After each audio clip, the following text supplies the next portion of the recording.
right, let's get this party started.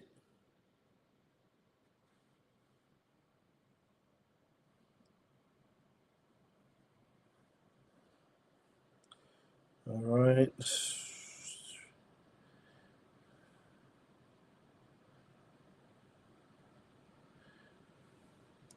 What's going on? What's going on? What's going on?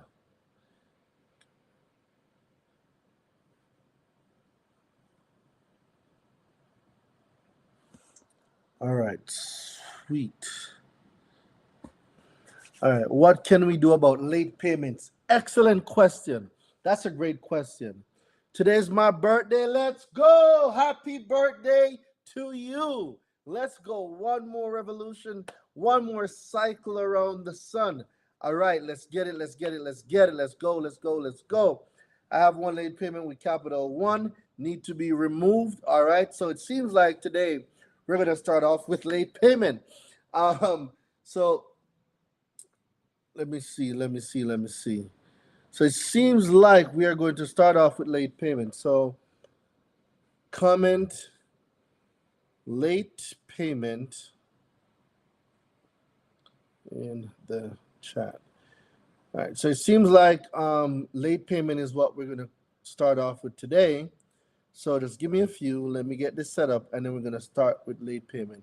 But what I'm really going to give you guys insights on is the reason why 95% of you are not getting the deletions, right? So I'm going to talk about that in a second. Let me just get this set up, and then we're going to talk about the reasons why. One, two, three. We're going to talk about the reasons why you are not getting your deletions. That's what we're going to talk about. So, so text late payment. All right, so let me just set this up, and then we're going to discuss that. So 917-993-5238.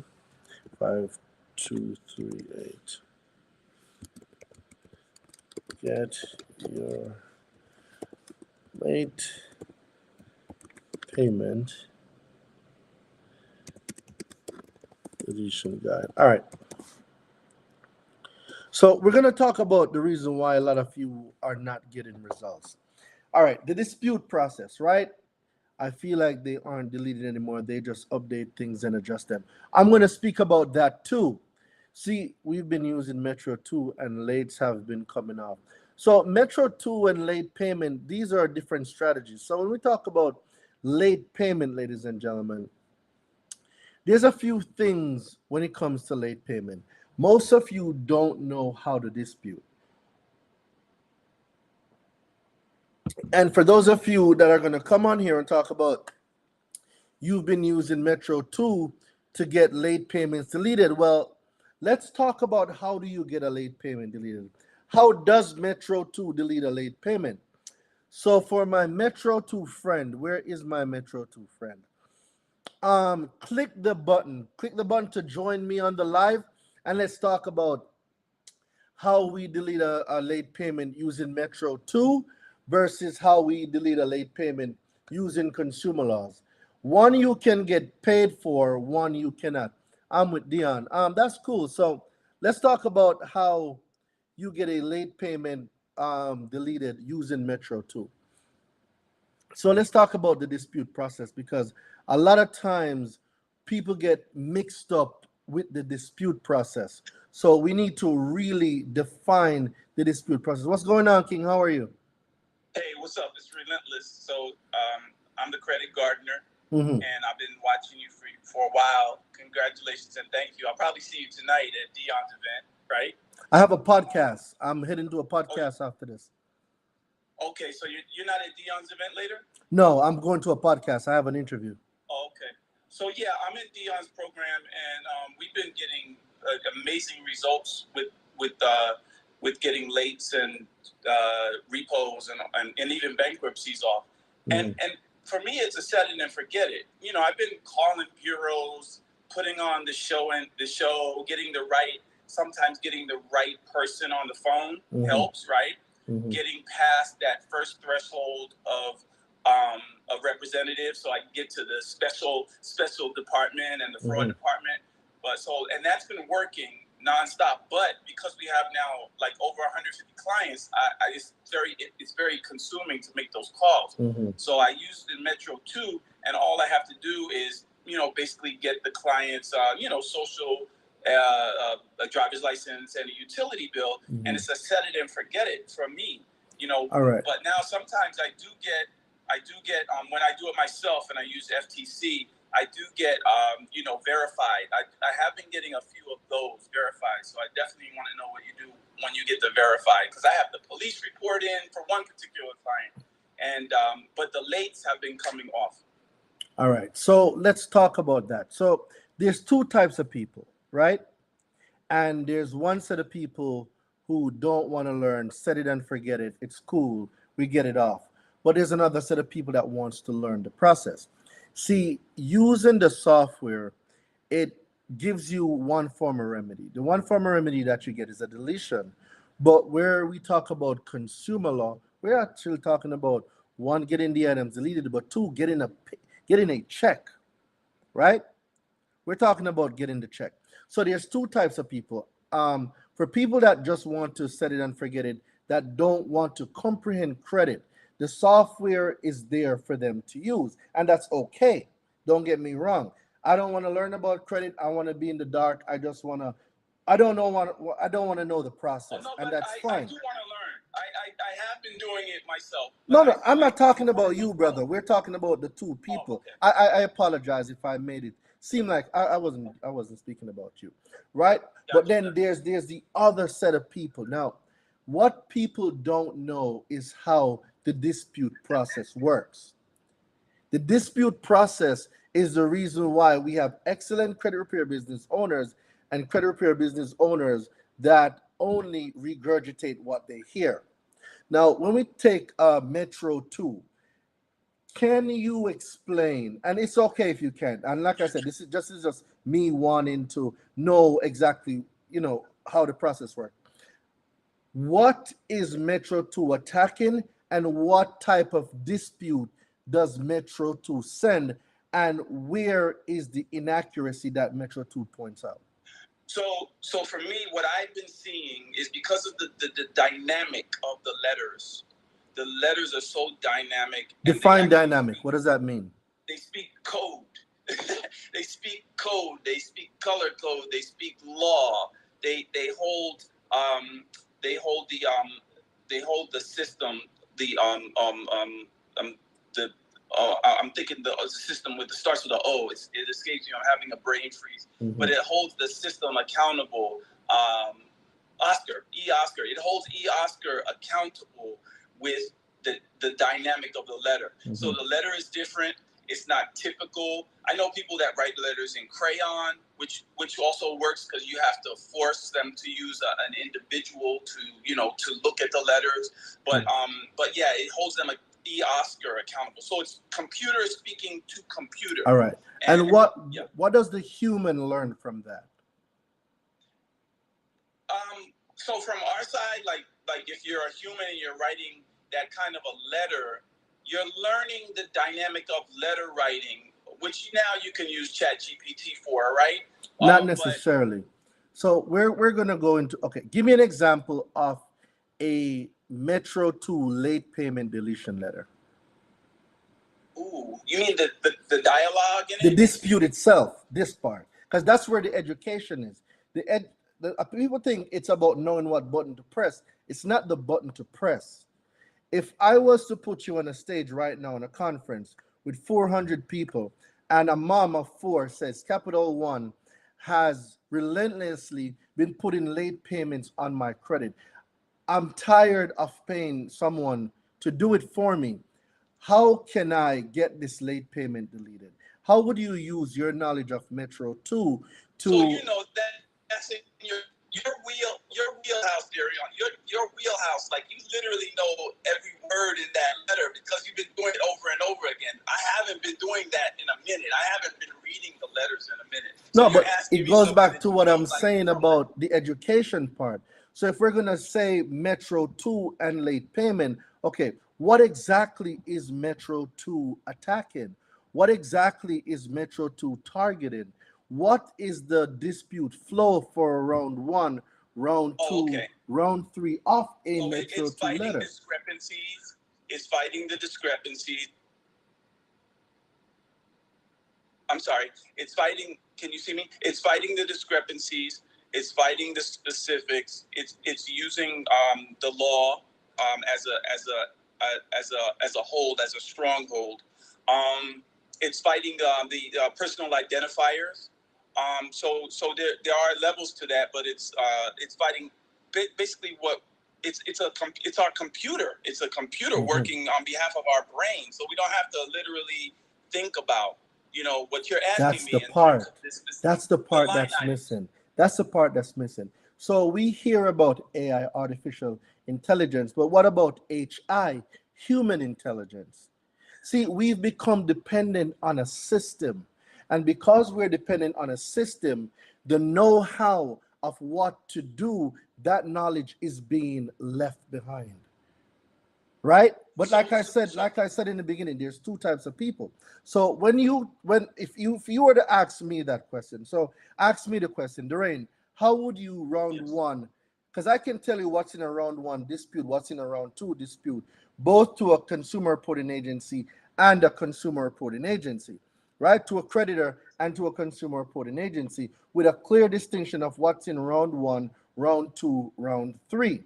So I would like you ask me that question that I asked you, and we're going to see the difference in the answer. Okay, so with regard to the round 1, I know that you're going to attack personal identifiers, right? Not necessarily, no. Okay, so Darion, what are you putting in a round 1 letter on behalf of a client? Okay, that's a very, very good question. So when we talk about late payment, right, the reason why a lot of people don't get results is they don't know what to send. People are sending goodwill letters begging a creditor to reverse a late payment. That's total garbage. So when we talk about late payment, we need to find what law authorizes a late payment. There's only one law that authorizes any payment to be late. It's 15 USC 1666B, timing of payments, right?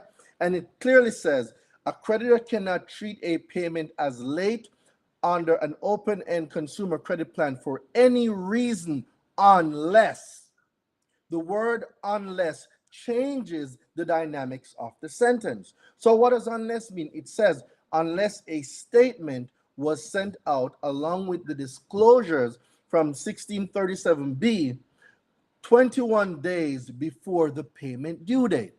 Okay, so we know now the factors, the only factors that can lead to a late payment, right? And what do we know about 15 USC 1681? Accuracy and fairness of the credit report. What do we know about 15 USC 1681 EB? That a consumer reporting agency that prepares a consumer report must have what? Maximum possible accuracy in the report. Correct? So if we know these things and Capital One put a late payment on this mama for the last 4 months, right? And they put a late payment on this person's consumer report. It also means that before Capital One can put the payment as late on the report, that they must be in compliance with what? 1666B. Correct? Right. And it says that Capital One must have sent a statement out with a notice from 1637B, and this notice must be mailed or delivered 21 days before the payment due date. So we know these facts. That hasn't been done. Correct. So now, not only is this mom able to get the account, the late payment deleted, but now she can also get a check for consumer law violation because they furnished information to a consumer report without following the proper guidance of 1666B. But that's Right. around So in one. other words, they're putting the horse after the cart. So I get what you're saying. I get what you're saying. And to be fair, to somebody in the comments, just to be fair, when I drive a expensive car. So when I want the car repaired, I bring it to a mechanic, and I expect them, right, to get the job done completely, right? Yeah, it makes sense to know how to do your own brakes or to do your oil filters and everything. You'll save money, all of those things. But for me, for other people, sometimes you're busy and you just want to pay a mechanic to do a mechanic's job. And for me, AI is the mechanic, because the same information that you're giving me, I'm also, I study a lot of you people like yourself, right? Gurus and educators, right? And I know this stuff, but I'm not going to go out and like remake the wheel. So, for instance, the letters that you're talking about, which basically incorporate what you're just saying, the letters are incorporating what you're saying. All I have to do is drop those letters, or have outsource to get those letters dropped, right? Whether they're uploaded to Experian or they're mailed, and the job is going to get done. Over and over again, the job's going to get done. So I understand what you're saying. We're like brain dead if we don't know the actual law. Well, not necessarily. It comes back to my original statement. There's two types of people. There's the people that wants to get it done. Go ahead and use AI. There's nothing wrong with it. But when I teach from a standpoint of education, Gotcha. because I believe that an educated consumer is a dangerous consumer. I am an educator. I'm not a marketer. I educate because I know that learning this thing has changed tremendously the game. And when I go on a stage, there is absolutely no one in credit that can stand on a stage with me in terms of going in tennis, bat for bat, how this dispute process works, because I know this dispute process like I know the back of my hand. Like, for example, to your earlier question, when they send out to you a letter and the letter is marked verified, and this has happened to a lot of people, right? So let's talk about round two. When we talk about round two, most people don't comprehend that a round two dispute is different from a round one. A round three is different from a round two. What goes in each stage of the dispute, right? So if I was to ask you now, and I'll let you ask me about the same question. A round two. So let's say that a Metro 2 letter was sent out, right? And it comes back verified. How do you proceed to, so before I go there, when you send out a round one, right, you will get one of four responses. The first reply is verified, validated, or verified, accurate, or updated, right? No. Or deleted, right? Wait, we're going to get there. We're going to get there. So round one dispute goes out. Okay, what are the possible replies? The item is deleted. That's number one. So we'll use that. We'll use deleted as number one. The next reply is that it's validated, or it's verified, or it's accurate, right? The other response is they don't respond to you at all, right? Or the fourth response is it's updated. Now, the deleted part, that's the easiest part. I think I've gotten more late payments deleted than anybody else on this planet. And we've gotten it deleted the fastest within 1.5 hours of making a phone call, right? So I know I have the record for the most late payments deleted and the fastest late payment deleted. The second thing is, if they don't respond with a deletion, right? And they replied accurate, verified, or validated, what would be the round two for that? Yes. What would be the round two for that? Because I'm on the phone with the bureau getting it removed, just like you. I'm getting. it when I make the phone call. So what is the letter that goes out once you get a verified? How do you respond to a verified or validated or accurate response from a consumer reporting agency? That's what I want to know. Come on, I'm shooting it at you. Oh, so you're asking me. All right, that's another great question. You are one of the goats. There's no question about it. Don't play me. No, I would never do that, brother. So when we talk about the dispute, right? There's a particular law that speaks about the dispute process.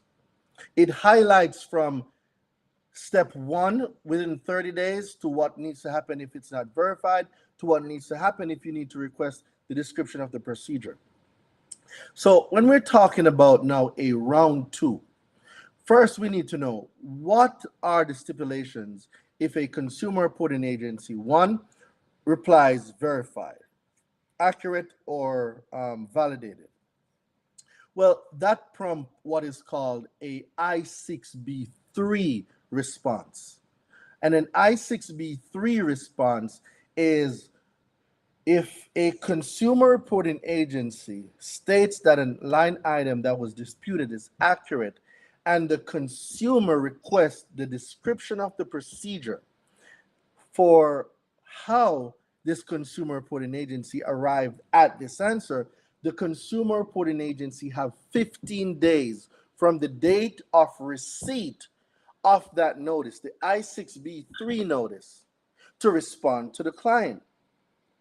Now, in this part, you would use an I6B3 round 2 letter to a verified, validated, or accurate response. Now, if they did not respond to you, meaning that 30 days passed and you did not get a response, it triggers some particular laws. It triggers A1A and it triggers I5. Now, A1A speaks about the 30-day time clock. So when they receive the dispute, they have 30 days, right? They have 30 days from when the dispute was sent and received, when the dispute was received, when the notice was received. They have 30 days to validate it as accurate or complete. Now, if within these 30 days they cannot do it, it triggers I5. And I5 says that if an item that is disputed and the accuracy and completeness of the information cannot be verified or validated, it must be deleted. Right? So if they do not respond to you, that simply means the account could not be verified, it could not be validated. So it triggers A1A, which is the 30-day time clock, and I5, not being able to verify the item as accurate or complete. So by law now, this must be deleted. So on your round 2 letter, when you send that out, you would be sending out a round 2, A1A, I5, round 2, when they do not respond to your dispute. And then when you send out an I6B3 for round 2, then you would use an I7 round 3 letter because that holds them to the 15-day time clock. And this is how we're able to get items deleted in anywhere from 30 to 90 days by leveraging the law, the specific time frame that the law uses. But not only that, if they violate any aspect of the consumer law where they did not follow in accordance with the law, that's a violation for your client. And this is where now your client gets a check. This is where your client gets paid for bad credit. This is how you can make extra money using the round 3A, round 3B, and round 3C method that I teach. Okay. So I'm not saying that what using AI is better than consumer law. I'm not saying that consumer law is better than using AI. There's different people. There's some people that's busy that wants to get it done. I don't want to know about it. They want to just get it done. And that's fine. You're filling that gap there. But let's not forget the education, because my people are destroyed because of a lack of information. And when my people are educated, they will never be at the mercy of a bank, of any financial institution or any firm. And when we talk about generational wealth, the information that we're passing on to our kids going to college. We're going to say, hey, just go use a software in college, or am I going to teach you a high income skill that you know how to use and leverage? So you're going to high school, you're going to college, you're fixing everybody's credit. So the system that you teach, because I bought into a lot of different systems. What is the system that you teach? What is your cost, and is it in a book? Or no, this is not in a book. It's in the university. Or a course. It's a course. It's a live course with live coaching. The many skills we have in our tool belt, the better we are. Right? I'm about to go to CDIA because I'm going to get my version of Metro 2. Why? Because I believe Metro 2 is phenomenal, but I will be teaching Metro 2 a different way. And what do you charge for that? Right now, the course is only $5,000. Okay. So you come in, you get onboarded, and I'll be teaching you all the steps. And right now, our university is going in the direction of we're in the chapter of how to get paid for bad credit. That's what we're doing right now. So we got one student, Thomas.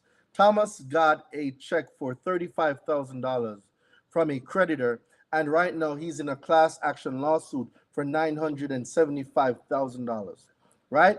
Speaking of that class action, are you talking about the Equifax?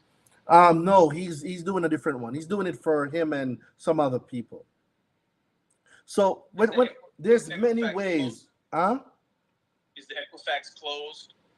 What do you mean? Can we still use the Equifax breach to get money from them? You're talking the data breach? Yeah. Oh, there's many other ways to get money from them. This is what I'm talking about. So, all right, let me explain something to you. We know, remember, a consumer reporting agency must report accurate information. Is that fair? Yep. All right, and we know the law that holds them accountable. Yes? 15 USC 1681 EB. Now, anything that they report must be investigated, and before it can get furnished, it must be deemed accurate, correct? Right. So if in our dispute process we find out that they're skipping the accurate stage, well, the FCRA gives us 15 USC 1681N, right? And 1681N gives us the breakdown of what is required if they do not follow the law. And it says that if you are damaged, because do you know that reporting inaccurate information on someone's consumer report, that is their reputation, general mode of living, is actually defamation? Quality of life. When we talk about defamation, is there payment plans available? Yes, we do have payment plans. Right? So hold on, let me change this thing in here. Text university to 917 993 5238 to join. And now also, you do these all the time. You're always teaching the very same thing that you sell in the course, right? So it's as if the course is a deep dive, correct? Oh, the course. Think about an appetizer. Lives are appetizers. This is an appetizer. Right. You're missing out on the lamb chops and the Brussels sprouts and the asparagus. You're missing out on the sea bass with mashed potatoes and garden salad. You're missing out on the lobster tail and steak. Speaking of which, I gotta go because I'm heading over to. Oh yeah, you gotta get ready. Go ahead, brother. Go ahead. We can do this anytime. You, man. Yeah, but my takeaway is this. So much. We learn a lot from you, and yeah, the deep dive is very important. Don't get me wrong, but I write novels for a living. That like literally, that's what I do. And that's okay because there's two types of people. Yes, I'm the busy type. And you handle that busy business, my brother. All right, I'm tapped in. Thanks. Most definitely. All right, ladies and gentlemen. All right. So it goes back to what I was saying earlier. There's two types of people, right? And there's absolutely nothing wrong with the busy person who needs to get things done. Go ahead, go be busy, do what you have to do. There's absolutely nothing wrong with that. So, all right, let's use the charge off because I see Twain. Twain's been dropping charge offs for a minute. So let's talk about charge off, right? For those of you, first of all, for those of you that are interested in joining the university, like if you want to learn how to get paid for bad credit, like there's not a better time than now, right? So let me also update this over here. Text university to 917-993-5238 to join my mentorship. All right. So when it comes to information, guys, listen, there's different strokes for different folks. All right. So let me be clear about that. There's different folks, different strokes for different folks. And not everybody will want the same thing. Some people want a quick fix, that's okay. A quick fix is okay. But I am the student that is not just going to circle A, B, C. I'm not that student. I'm the student that wants to know why. I want to know how do I hold them accountable. So for me, it's not a quick fix. That's why my program is not for everyone. If it's someone that's looking for credit repair, first of all, I don't do credit repair. I teach you how to repair your own credit. I teach you how to start your own credit repair business. I teach you how to become the educated consumer, right? So if it's credit repair that you're looking for someone to do it for you, it's not over here because that's not what I do. I am an educator. I educate you. I let you know what happens. What happens in a round one? When you send out a round one dispute letter and they ignore your dispute or they don't respond to you, they tell you that it's verified or it's accurate or they put updated. What do you do next?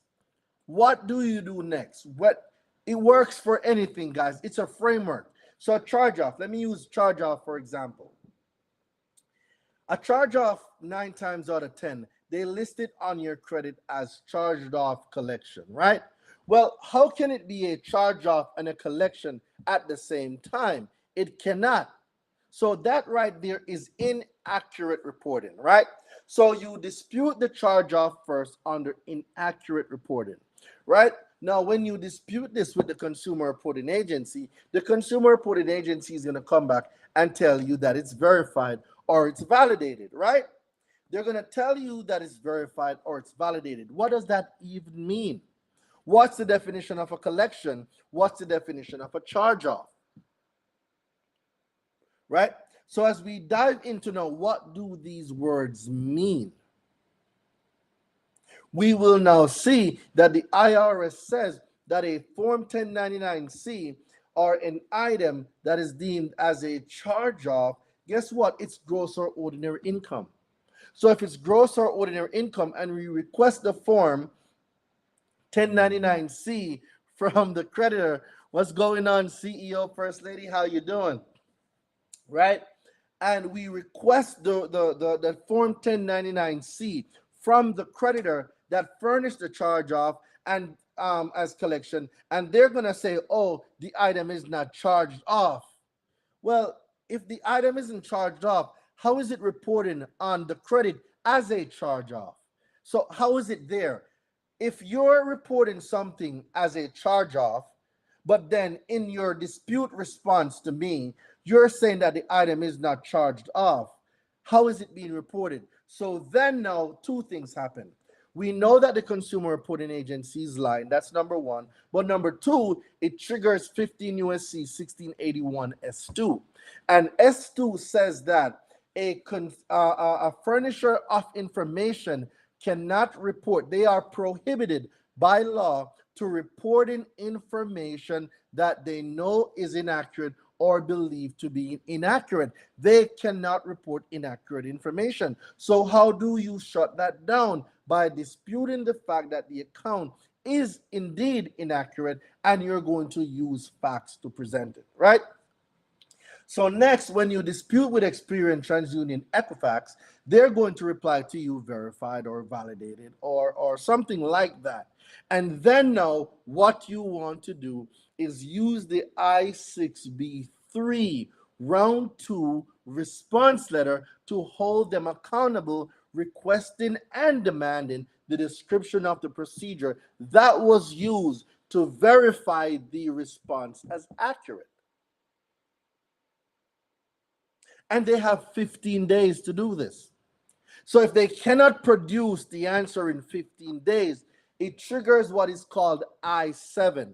I-7 is the law that holds the consumer reporting agency accountable for a I-6B3 response in 15 days, ladies and gentlemen.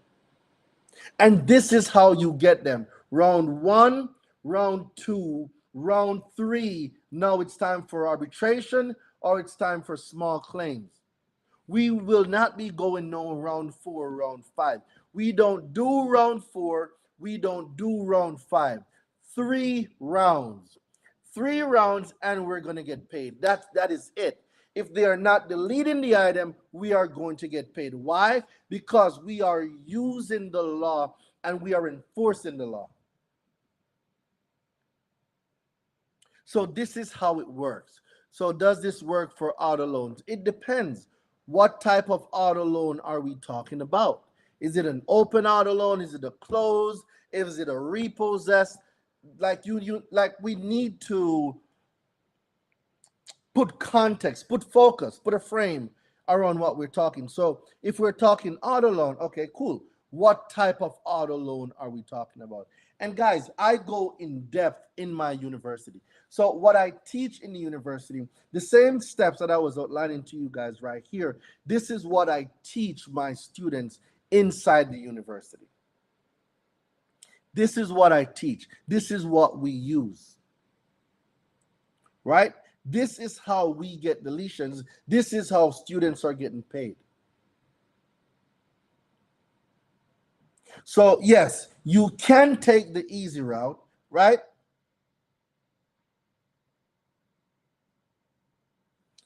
You can take the easy route, and the easy route is, okay, I'm going to use the software. I have no knowledge of what's going on. I'm just going to press the button and I'm going to hope that it gets deleted. But even if it gets deleted, you don't know why it got deleted. And I get it. The why is not important for some of you because this isn't what you want to learn. This is why I say, shout out to my guy Words, my program is not for someone who does not want to learn. So if you are here because you want someone to repair your credit, this is not the program for you. I am very clear as to who I want in my program because not everybody gets to join my program. You have to be coachable. You have to want to learn, and you want to learn the correct way how you are going to get paid. Ladies and gentlemen, there is no other dispute method, not Metro 2, not factual dispute. The only method that gets you paid for bad credit is consumer law. Consumer law is the only dispute method where you can walk away with thousands of dollars from a lawsuit or arbitration. No other dispute method can give you these results. Not only are you getting it deleted, but you can get paid. No other dispute method can give you these results.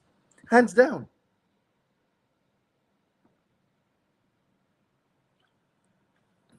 Hands down.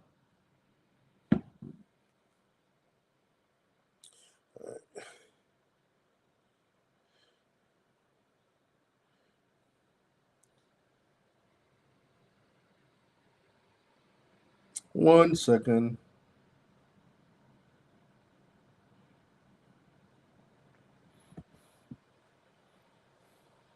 So it goes, his mic. So for all my credit repair business owners on here, let me tell you something, guys. You need to know your type of client, right?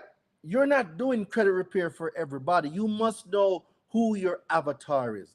There's some people, like I said, there's some people that wants to get a quick fix, which is the deletion, and that is okay. That's okay. If you only want a deletion, that is okay. But there are other people that want to learn this information, one, so that they can rental collections over 3 years. I'm gonna hit that in a minute. The first thing I need you to do, brother, is find out what's the statute of limitations for collecting back rent or past due rent in the state that you live in. Right? So, like, these are the things that we need to think about. Not everybody's going to be your client. You need to know to reject some people because not everybody will be for your program.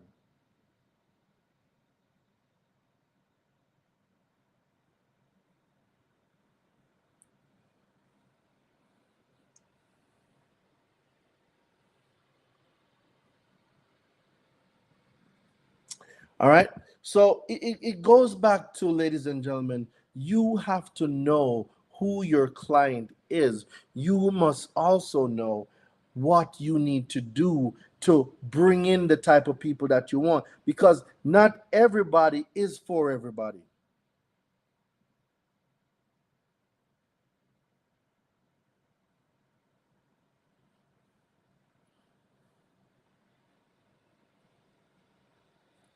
Right? Not everybody is for everybody. And that's important for you to know.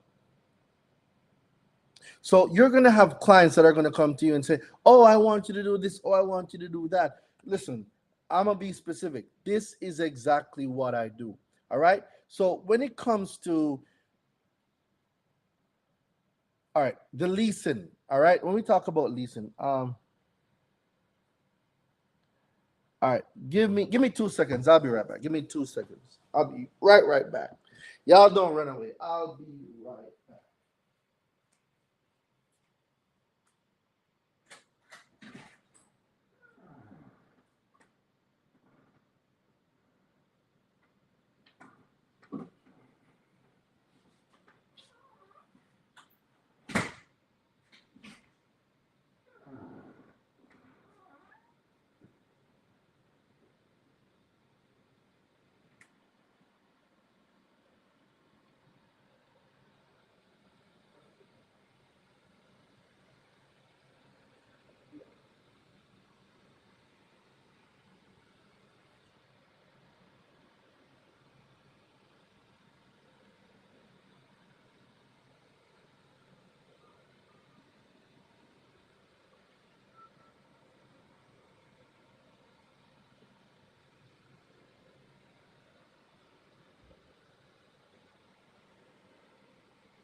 All right. Sorry about that. Whew. All right, I'm back. All right. So in closing, right? Um what's what's going on, guys? So in closing, the um the way you dispute is what makes a difference. There's not one right way, but there's a framework. It's a round one, round two, round three, A, 3B, 3C. So everybody that's teaching round four, round five, round six, you don't need to do any of that. Round one. So let's recap. Round one, we're identifying inaccurate information on the credit report. That's what a round one letter does. It identifies inaccurate information. Round two is dependent on how round one was answered. So if they ignored your dispute, ignoring the dispute triggers your A1A I5 round two. If they replied verified or validated, that triggers your I6B3. I6B3 now triggers I7. And this is the format to your dispute. It doesn't matter what account you're disputing, it follows a certain framework. And the framework is what ultimately leads you to getting paid. All right. So I got to go get ready for a podcast, ladies and gentlemen. I'm going to see y'all tomorrow. I'll be on live tomorrow and I'll break down the dispute process a little more.